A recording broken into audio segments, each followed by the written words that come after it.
कधी काळी राजकारणात ब्राह्मण समाज केंद्रबिंदूवर होता. मुंबई राज्याचे पहिले मुख्यमंत्री बाळासाहेब खेर देखील ब्राह्मणच होते. पण याला खऱ्या अर्थाने शह दिला तो ब्राह्मणेतर चळवळीने. जातीच्या राजकारणात ब्राह्मणेतर चळवळ उभारली आणि त्यातून शेतकरी कामगार पक्ष काँग्रेसला सर्वात मोठा विरोधक म्हणून उभा राहिला. या राजकारणाचा परिणाम म्हणजे महाराष्ट्राच्या राजकारणात काँग्रेसने मराठा समाजाला केंद्रबिंदूवर स्थान द्यायला सुरुवात केली आणि याचा परिणाम असा झाला की काँग्रेसमध्ये मराठा नेतृत्व उभारलं गेलं. मराठा आणि इतर समुदायाचं राजकारण मुख्य प्रवाहात आलं आणि तेच कायम झालं. त्यानंतर भाजपच्या राजकारणाने माधव पॅटर्न आणून स्पेस घेतला. सोबत काँग्रेसपासून दुरावलेला ब्राह्मण समाज भाजप सोबत जाऊ लागला. इकडे दलित समाजाने पॅन्थर पासून स्वतःचं एक वेगळं अस्तित्व निर्माण करायला सुरुवात केलेली. मात्र काँग्रेस सोबत असणारे मराठे नेते हे मातब्बर होत गेले. त्यानंतरची मराठा समाजातली विस्थापित फळी ही कधी भाजप तर कधी शिवसेना असं करत आपल्या राजकीय अपेक्षा पूर्ण करून घेत होती. आता आपण हे का बोलतोय तर नुकतंच राज्यपालांनी केलेलं वादग्रस्त विधान, मराठा आरक्षणाचा सातत्याने चर्चेत असणारा मुद्दा आणि त्यातून राज्यात आता मराठा फॅक्टर घेऊन राजकारण होऊच शकत नाही अशा होणाऱ्या चर्चा आणि याच गोष्टी समजून घेण्यासाठी आपण पाहणार आहोत ते म्हणजे सध्या महाराष्ट्राच्या राजकारणात असे कोणते नेते आणि अशा कोणत्या संघटना आहेत ज्या मराठा समाजाचं प्रतिनिधित्व करतात. या चर्चेत सर्वात पहिल्या क्रमांकावरती नावं घ्यावी लागतात. ती नावं म्हणजे उदयनराजे भोसले आणि संभाजीराजे छत्रपती यांची. यापैकी उदयनराजेंच्या बाबतीत बोलायचं झालं तर जेव्हा मराठा आरक्षणासाठी आंदोलन सुरू झालं तेव्हा आंदोलनाला कोणताही चेहरा किंवा कोणतंही नेतृत्व नव्हतं. पण सातारच्या गादीचे वारसदार असलेले खासदार उदयनराजे यांच्याकडे आपसुकच मराठा आरक्षण प्रश्नाचा चेहरा म्हणून पाहिलं जाऊ लागलं. जेव्हा विधिमंडळात हा कायदा मंजूर झाला आणि न्यायालयात या कायद्याला आव्हान दिलं गेलं तेव्हा मात्र उदयनराजे यांनी या प्रश्नात जास्त बारकाईने लक्ष घालायला सुरुवात केली. सर्व मराठा संघटनांची बैठक घेण्यास उदयनराजे यांनी पुढाकार घेतला. आधी उच्च न्यायालयानंतर सर्वोच्च न्यायालय या दोन्ही ठिकाणच्या सुनावणीवर त्यांनी लक्ष दिलं होतं. पुढे सर्वोच्च न्यायालयात आरक्षण डावलल्यानंतर ते जास्तच आक्रमक झालेले पाहिले. मराठा समाजाला आरक्षण देता येत नसेल तर सगळेच आरक्षण रद्द करा आणि मेरिटवरती निवड करा असं मत त्यांनी व्यक्त केलं होतं. तसेच वेळ पडली तर मराठा समाजासाठी राजीनामा द्यायची तयारी असल्याचं सांगत त्यांनी रोखठोक भूमिका घेतली होती. आताही राज्यपालांच्या विधानाविरोधात त्यांनी आक्रमक बाजू मांडली आहे. पण सातत्याने वेगवेगळ्या पक्षांचं राजकारण, बदलणाऱ्या भूमिका आणि राजकारणात नसणारं स्थैर्य अशा अनेक गोष्टींमुळे शक्य असणारं मराठा तरुणांचं नेतृत्व त्यांच्या मागे उभारताना दिसत नाही किंवा त्यावरती मर्यादा येताना दिसतायत. दुसरा पर्याय आहे ते कोल्हापूरचे संभाजीराजे छत्रपती. मराठा आरक्षणाच्या मुद्द्यावरती 2007 सालापासूनच छत्रपती संभाजी महाराज ऍक्टिव्ह आहेत आणि 2013 साली त्यांच्याच नेतृत्वाखाली मुंबईत आझाद मैदानात मराठा आरक्षणाची मागणी घेऊन मोर्चा काढण्यात आला होता. मराठा आरक्षण प्रश्नावर त्यांनी पुढाकार घेत आले. त्यासाठी वेळ देणं, भेटी घेणं यामुळे मराठा समाजात त्यांना मोठं स्थान मिळालं. 2007 पासून आरक्षणासाठी त्यांनी किमान 2 वेळा तरी महाराष्ट्र पिंजून काढलाय. तसंच त्यांनी समाजातल्या तरुणांची मोठ बांधायला सुरुवात केली. आपले कार्यकर्ते उभे केले. त्यांच्या या मराठा आरक्षणाच्या भूमिकेतूनच त्यांची राजकीय ताकद वाढत गेली. शाहू महाराजांचे थेट वंशज, मराठा क्रांती मोर्चातील सक्रिय सहभाग, साधेपणा आणि संयमी नेतृत्व अशी संभाजीराजेंची ओळख राज्यभरात झाली. पण इकडे 2016 नंतर आंदोलन मोठं व्हायला सुरुवात झाली. मैदानातल्या लढ्यासोबतच न्यायालयीन लढा सुरू झाला आणि मराठा आरक्षणाप्रश्नी न्यायालयातील जवळपास प्रत्येक सुनावणीला ते हजर असायचे. न्यायालयातली सुनावणी, वकील, सरकार आणि मराठा समाज यांच्यात समन्वय ठेवण्याची जबाबदारी त्यांनीच सांभाळली. वेळ पडली तर घटना दुरुस्तीसाठी देखील अभ्यास सुरू असल्याचं त्यांनी सांगितलं होतं. मंत्री अशोक चव्हाण यांच्या नेतृत्वात असलेल्या उपसमितीची बैठक मध्यंतरी होत नव्हती. त्यावरून देखील त्यांनी महाविकास आघाडी सरकारला धारेवर धरलं होतं. राज्यात लाखोंचे मोर्चे सुरू असताना संसदेत एकही खासदार मराठा आरक्षणावरती बोलायला तयार नव्हते. काही जण मोर्चात सहभागी झाले पण दिल्लीत शांत राहिले. मी एकमेव खासदार आहे ज्याने दिल्लीत आंदोलन केलं असं ते वारंवार म्हणत असायचे. एवढंच नाही तर महाविकास आघाडीच्या काळात तब्बल 14 खासदारांनी छत्रपती संभाजीराजे यांनी मराठा आंदोलनाचं नेतृत्व करावं अशी विनंती केली होती. संभाजी महाराजांनी पंतप्रधान नरेंद्र मोदी यांची भेट घेऊन मराठा आरक्षणासंबंधी मार्ग काढावा अशीही ही मागणी त्यावेळेस या खासदारांनी केली होती। मराठा समाजाला आरक्षण द्यावं, सारथीसारख्या संस्थांना निधी द्यावा, मराठा समाजातील विद्यार्थ्यांसाठी प्रत्येक जिल्ह्यात वसतिगृह करावं, मराठा आरक्षणातल्या आंदोलकांवरील गुन्हे मागे घ्यावे, मराठा आरक्षणासाठी आत्महत्या केलेल्या आंदोलकांच्या वारसांना सरकारी नोकरी द्यावी अशा मागण्या घेऊन ते फेब्रुवारी 2022 मध्ये आझाद मैदानावरती आमरण उपोषणाला बसले होते। तिसऱ्या दिवशी त्यांच्या सर्व मागण्या आघाडी सरकारने मान्य केल्या आणि त्यांनी उपोषण मागे घेतलं होतं।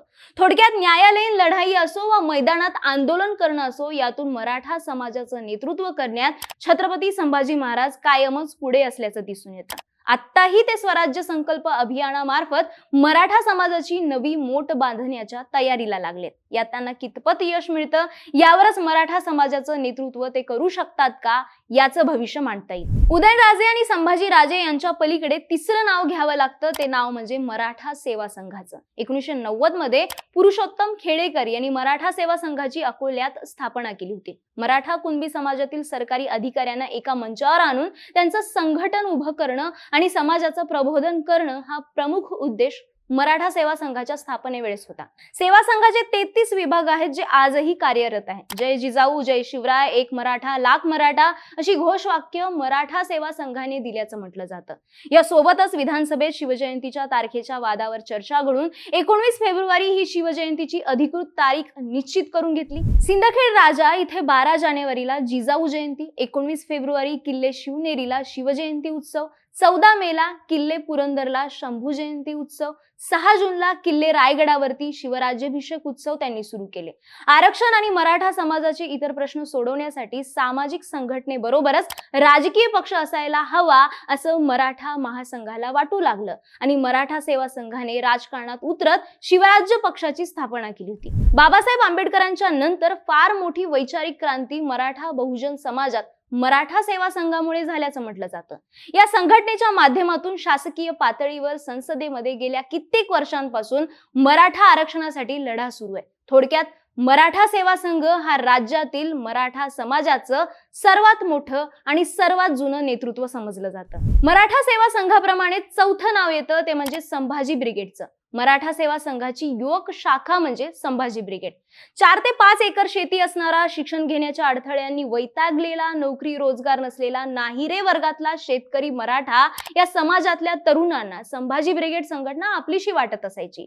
पण 2016 मध्ये संभाजी ब्रिगेडने स्वतःला राजकीय पक्ष म्हणून घोषित केलं। पण ब्रिगेडने राजकारणात उतरू नये यातून मतभेद निर्माण झाले आणि संभाजी ब्रिगेडमध्ये 2 गट पडले, एक राजकीय पक्ष म्हणून आणि एक सामाजिक कार्य करणारा गट म्हणून बाहेर पडला आणि 2 संभाजी ब्रिगेड तयार झाल्या। त्यानंतर मराठा क्रांती मोर्चाच्या संयोजकांमध्येही दोन्ही संभाजी ब्रिगेडवाल्यांची संख्या मोठ्या प्रमाणात दिसून आली। अलीकडे संभाजी ब्रिगेडच्या राजकीय गटाने आणि पाठोपाठ मराठा सेवा संघाने उद्धव ठाकरेंच्या शिवसेनेसोबत युती जाहीर केली। संभाजी ब्रिगेडमध्ये मोठ्या प्रमाणावरती मराठा तरुणांचा भरणा आहे। राजकीय पक्ष म्हणून फारसा प्रभाव नसला तरी मराठा तरुणांच्या संघटनाच्या जोरावर संभाजी ब्रिगेड मराठा समाजाचं नेतृत्व करत असतं। या पुढचं नाव आहे ते म्हणजे अखिल भारतीय छावा मराठा युवा संघटनेचं। मराठा समाजाला हक्क मिळवून देण्यासाठी अण्णासाहेब जावळेंनी छावा मराठा युवा संघटनेची स्थापना केली होती। संघटनेच्या माध्यमातून राज्यभर कार्यकर्त्यांचं जाळं विणलं होतं। मराठा समाजातील तरुणांना आरक्षणाच्या प्रश्नावर एकत्र करण्याचं काम केलं। जावळेंच्या नेतृत्वाखाली नाशिक येथून डिसेंबर 2012 मध्ये आई तुळजाभवानी मराठा आरक्षण दिंडी काढण्यात आली होती। कांद्याला भाव मिळावा म्हणून चांदवड इथे छावाने केलेलं आंदोलन मुंबईपर्यंत गाजलं होतं। इतकंच नाही तर महाराष्ट्र कर्नाटक सीमा भागातील मराठी कुटुंबांसाठी जावळेंनी आंदोलन उभारलं होतं। जावळे यांनी आरक्षणाच्या मुद्द्यासाठी काही काळ माजी मंत्री शालिनीताई पाटील यांनाही सोबत घेऊन काम केलंय। शालिनीताई पाटील यांनी छावा संघटनेला सोबत घेऊन क्रांती सेना काढली होती। गोपीनाथ मुंडे, छगन भुजबळ, रामदास आठवले यांना मराठा आरक्षणाच्या मुद्द्यावर एकत्र आणण्याचं महत्त्वाचं काम अखिल भारतीय छावा संघटनेने केल्याचं सांगण्यात येतं। आज अखिल भारतीय छावा मराठा युवा संघटनेचं नेतृत्व हे नानासाहेब जावळे बघतात। त्यांच्याच नेतृत्वात मराठा समाजाला ओबीसी मधूनच आरक्षण द्या अखिल भारतीय संघटनेची अशी मागणी होती। मराठा आरक्षणाचा मुद्दा मार्गी लागला नाही तर आम्ही मंत्रालयात घुसून मुख्यमंत्री उद्धव ठाकरे आणि समितीचे प्रमुख अशोक चव्हाण यांच्यासह त्यांच्या मंत्र्यांचे कपडे काढल्याशिवाय राहणार नाही असा आक्रमक पवित्रा या संघटनेने त्या दरम्यान घेतला होता। यानंतर या यादीत असणारं आणखी एक महत्त्वाचं नाव म्हणजे शिवसंग्राम संघटना। मराठा समाजाच्या चळवळीतून समोर आलेल्या नेत्यांमध्ये महत्त्वाचं नाव म्हणजे विनायक मेटे यांचं. मराठा समाजाचे प्रश्न मांडण्यासाठी विनायक मेटे यांनी 2002 मध्ये शिवसंग्राम संघटनेची स्थापना केली होती.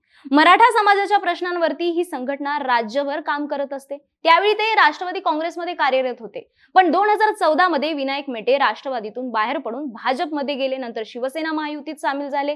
विनायक मेटे शिवस्मारक समितीचे अध्यक्षही होते. 2016 मध्ये त्यांना भाजपकडून विधान परिषदेवरती पाठवण्यात आलं. त्यानंतर 2017 मध्ये त्यांनी शिवसंग्राम प्रणित भारतीय संग्राम परिषदेची स्थापना केली. या पक्षाच्या माध्यमातून मराठा आरक्षणाबरोबरच वंचितांच्या आरक्षणासाठी लढा सुरू ठेवणार असल्याची भूमिका पक्षाच्या वतीने त्यांनी जाहीर केली होती. या संघटनेसोबतच सध्याच्या राजकीय परिस्थितीत अजून काही नेत्यांची नावं घ्यावी लागतात. ती नावं म्हणजे विनोद पाटील आणि नरेंद्र पाटील यांची. यातल्या विनोद पाटलांबाबत बोलायचं झालं तर मराठा आरक्षणाच्या लढ्यातून महाराष्ट्रात उदयास आलेलं नेतृत्व म्हणजे विनोद पाटील. 6 वर्षांपूर्वी जेव्हा मराठा क्रांती मोर्चाच्या चळवळीने राज्यभरात उठाव केला होता, या मोर्चांना लाखोंची गर्दी होत होती. मराठा समाज स्वयंप्रेरणेने मोर्चात सहभागी झाला होता. रस्त्यावरती हा लढा सुरू असताना न्यायालयीन लढ्याकडे स्थानिक नेत्यांनी फारसं लक्ष दिलंच नाही. तेव्हा विनोद पाटील यांनी मराठा आरक्षणाचा लढा न्यायालयात सुरू ठेवला. 25 जुलै 2018 रोजी मराठा क्रांती मोर्चाच्या वतीने आंदोलन मागे घेण्यात आलं.